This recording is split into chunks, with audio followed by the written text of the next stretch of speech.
Hello everyone, my name is Cora Webb. I'm the Program Director for We Are Family, and today we need to have a serious discussion on some of the bills that have been proposed here in South Carolina.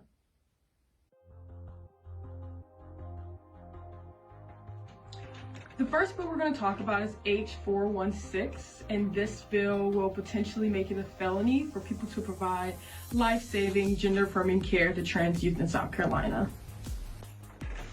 As we know, this bill is harmful because it takes away young people's right to determine what medical care is necessary for their own bodies. Gender-affirming care saves lives, and because of that, we should allow young people to have access to the resources that they need to be the best person that they possibly can be. We want them to have healthy, supportive environments, so why not allow them to have a choice in what that looks like for them? So, because of this bill, we all need to have more conversations with the young people in our lives and what they can do to advocate for themselves and talk to the representatives and understand how detrimental these bills can be if they are passed. The next bill we will be discussing is H3020, and this is the 6-week abortion ban that would outlaw most abortions in South Carolina. First thing I want to say about this is a very tired bill. People continuously propose this bill to limit access to people's bodily autonomy, and we all know this is harmful because it will take away our right to determine how we use our bodies, and it will take away our right to engage in pleasurable activities and be with who we want to be with without consequences. People should not be forced into parenthood. People should not be forced into lifelong decisions that they have no say in. And one of the ways that you can advocate against this is by talking with your family and talking with people in your lives about why abortion care is necessary and why it is something that everybody should be invested in. Cis straight people aren't the only ones having sex, people. So this is definitely an issue of the queer community as well. So everyone needs to be aware of how this is continually introduced into legislation to be passed, and everyone needs to be aware about how this is a constant threat to our right to choice every day. The last bill we're going to talk about today is S1087, and this forces students to participate in sports teams based on their biological sex. We could talk for hours about how this is based in transphobia. It is blatantly transphobic. That's a good thing to note because it's pretty obvious. And I think the main point I want to make about this is that this is obviously hypocritical, because people who propose anti-abortion bills always say that they love children and they want the best for our youth, our young people, our communities, and that's not true, because if you really felt that way, you would not propose legislation that would not allow students to be in a healthy environment and to choose what activities they wanted to be a part of.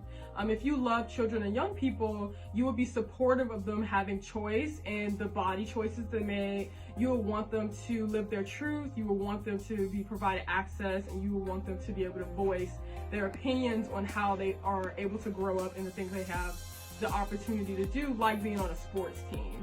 So this is another bill that is anti-bodily autonomy, and I think that we all need to be more vigilant about the bills that are being proposed and about what we can do to fight against this. The last thing we're going to talk about are some ways that you can fight against the bills I talked about, legislation that is continuously proposed, that is hateful. And the first thing I'm going to suggest is, if you are a person watching this and you do not believe that the things I just said are bad things that we need to act against, you need to reassess your life, you need to re-educate yourself, and you need to disinvest in the hateful rhetoric that doesn't allow people to live their truths and is in opposition to people living out their full humanity and having rich, thriving lives, okay? So disinvest and re-educate. The other thing I'm going to say is, look up the senators and representatives that sponsored the bills and contact them, and that means you can call them, you can send emails, you can do letter writing parties, but let them know that you do not agree and that you are willing to stand up against and be vocal against the bills that they are trying to propose.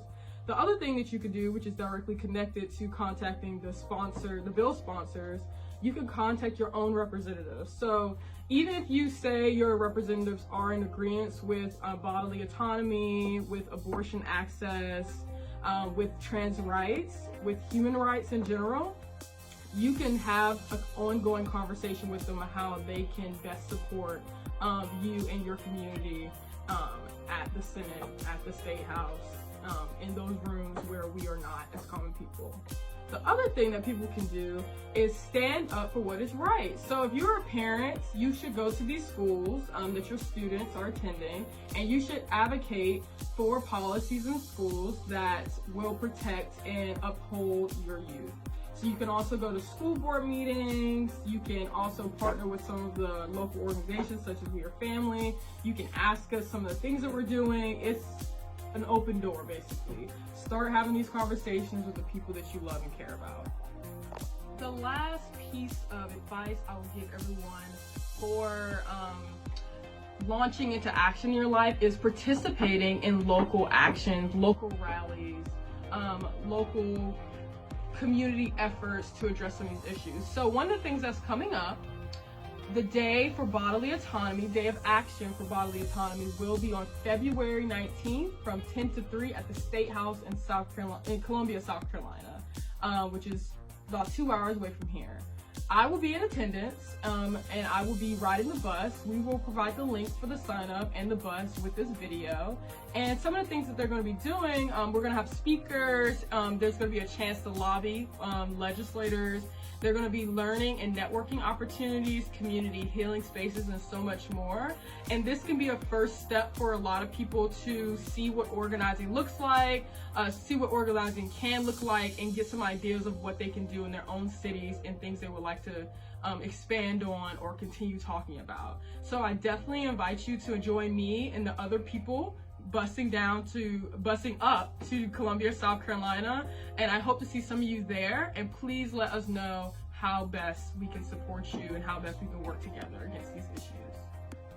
And another very important reminder that We Are Family would like to extend to everybody else is please go out and vote. The Democratic presidential primaries will be February 29th, which is a Saturday. Please go out, take the time to vote. Please encourage other people to register to vote. And I would also like to extend this invitation to vote and participate in this process to our local elections that are very much so important, as well as the presidential ones. So please, please, please register to vote. Encourage your friends to vote. Tell your children about voting, even if they are not of voting age, and talk about why it's very important to get different people in positions of power, people that represent us, people that are part of our communities. Thank you so much.